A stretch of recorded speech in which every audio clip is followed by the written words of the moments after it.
दोस्तों आज के वीडियो में जानेंगे यूएसए के गोल्डन डोम के बारे में, उसके कंपैरिजन में इजराइल के आयरन डोम के बारे में। दोनों के क्या स्पेसिफिकेशंस है, दोनों में क्या डिफरेंसेस है। अब मेनली एक चीज़ बता देता हूँ मैं, दोनों ही डिफेंस सिस्टम्स हैं जो कि आने वाले मिसाइल का अटैक से इन कंट्रीज को बचाने के लिए बनाए जा रहे हैं। आप पहले जानेंगे यूएसए का गोल्डन डोम क्या है। देखिए, यूएसए का गोल्डन डोम एक मिसाइल शील्ड प्रोग्राम है।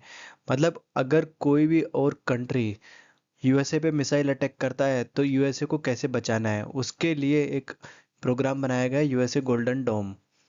ठीक है। अब ये एक मल्टी लेयर डिफेंस सिस्टम है जो कि लैंड सी स्पेस तीनों वे से यूएसए को प्रोटेक्ट करने के लिए बनाया जा रहा है। अब golden dome is called as a system of systems.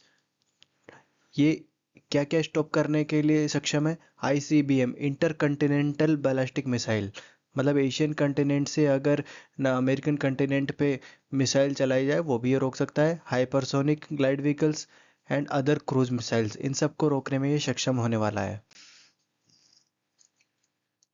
अब हम इसके की फीचर्स जान लेते हैं। यूएसए गोल्डन डोम के की फीचर्स क्या है। ये एक स्पेस बेस्ड कंस्टलेशन है, मतलब स्पेस में जो ये सैटेलाइट छोड़ेगा जो कि ऑर्बिट करते रहेंगे, वो सेंस करेंगे कि कहाँ से ऐसी मिसाइल्स एक्टिवेट हो रही हैं जो कि यूएसए की तरफ आ सकती है। वो उनको अब मिसाइल के लॉन्चिंग फेज में ही डिस्ट्रॉय कर देगा। दूसरा है ये एआई इनेबल्ड नेटवर्क, मतलब ऑटोमेटिक कमांड जाएगा कि लैंड सी और एयर डिफेंस जहां से जो सूटेबल हो वो अपकमिंग थ्रेट को नगलिफाई कर दे। अब इसराइल का आयरन डोम क्या है। देखिए, इसराइल का आयरन डोम भी सिमिलर टू यूएसए डोम है विद की डिफरेंसेस। अब इसमें क्या है, ये क्या क्या रोकने के लिए बनाया गया है। ये शॉर्ट रेंज मिसाइल्स को रोकने के लिए बनाया है। Short range rockets, मोर्टार्स, artery, drones, जो कि 4 से 70 किलोमीटर की दूरी से लॉन्च किए गए हैं। ये इसमें इंटरकंटिनेंटल बैलिस्टिक मिसाइल को रोकने की क्षमता नहीं है। दूसरा, आयरन डोम के साथ ही इसराइल ने एक आयरन बीम इसको सपोर्ट करने के लिए बनाया है, जो कि एक हाई एनर्जी लेज़र सिस्टम है जो कि रॉकेट्स एंड ड्रोन्स को बहुत ही कम कॉस्ट पे शूट डाउन कर सकता है। अब इसराइल का आयरन डोम कैसे वर्क करता है, इसके की फीचर 3 स्टेप है। पहला है डिटेक्शन एंड ट्रैकिंग। ये पहले डिटेक्ट करता है कि कौन सी थ्रेट आ रही है। दूसरा, उसका ट्रेजेक्ट्री एनालिसिस करता है कि रॉकेट की स्पीड क्या है, पाथ क्या है, कहाँ पे गिर सकती है, क्या कोई पॉपुलेटेड एरिया में गिर सकती है, स्ट्रेटेजिक एरिया में गिर सकती है, या फिर खाली लैंड पे गिरने वाली है। तीसरा है इंटरसेप्शन। अगर ये जो अपकमिंग इनकमिंग थ्रेट है वो किसी ऐसे स्ट्रेटेजिक एरिया में या पॉपुलेटेड एरिया में आ रही है, तो इसराइल का एक मिसाइल सिस्टम, तामीर इंटरसेप्टर मिसाइल, जो कि लॉन्च होगी और इनकमिंग थ्रेट को रास्ते में ही डिस्ट्रॉय कर देगी। अब हम जानेंगे इसराइल के आयरन डोम और यूएसए के गोल्डन डोम में क्या क्या डिफरेंसेस है। पहला डिफरेंस है प्राइमरी टारगेट।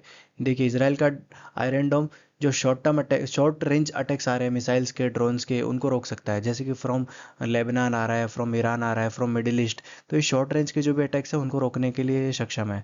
जबकि यूएसए का गोल्डन डोम रोन्स लॉन्ग रेंज अटैक्स को भी रोकने में सक्षम है, जैसे कि ballistic missile, hypersonic missile, cruise missiles launch हुई है, चाहे वो रशिया, चाइना, नॉर्थ कोरिया से भी लॉन्च हुई हो, इतनी दूर से भी लॉन्च हुई हो तो भी लॉन्ग रेंज प्रोटेक्शन में सक्षम रहेगा। दूसरा डिफरेंस है कवरेज एरिया।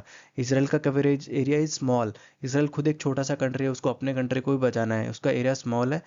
जबकि यूएसए गोल्डन डोम, यूएसए इतना बड़ा कंट्री है, बहुत बड़ा कंट्री है, उसको अपने पूरे कंट्री को बचाना है, तो उसका कवरेज एरिया बहुत बड़ा हो गया। तीसरा डिफरेंस है टेक्नोलॉजी। देखिए, इसराइल का आयरन डोम, इसमें ग्राउंड बेस्ड रडार लगे हुए हैं, ज़मीन पे रडार लगे हुए हैं जो कि आने वाले एरियर थ्रेट को आइडेंटिफाई करते हैं एंड इंटरसेप्ट करते हैं। जबकि यूएसए में ये मल्टी लेयर्ड सिस्टम रहेगा जिसमें कि ground based and space trade radar रहेंगे जो कि इंटरसेप्ट करने में सक्षम रहेंगे। फोर्थ है ऑपरेशनल स्टेटस। इसराइल का आयरन डोम ऑलरेडी ऑपरेशनल है, जबकि यूएसए का golden dome is propose to be operational by 2029। तो दोस्तों, होप करता हूँ आपको ये वीडियो बहुत ही अच्छी लगी होगी। अगर अच्छी लगी तो चैनल को शेयर एंड सब्सक्राइब जरूर कीजिए। Thank you very much.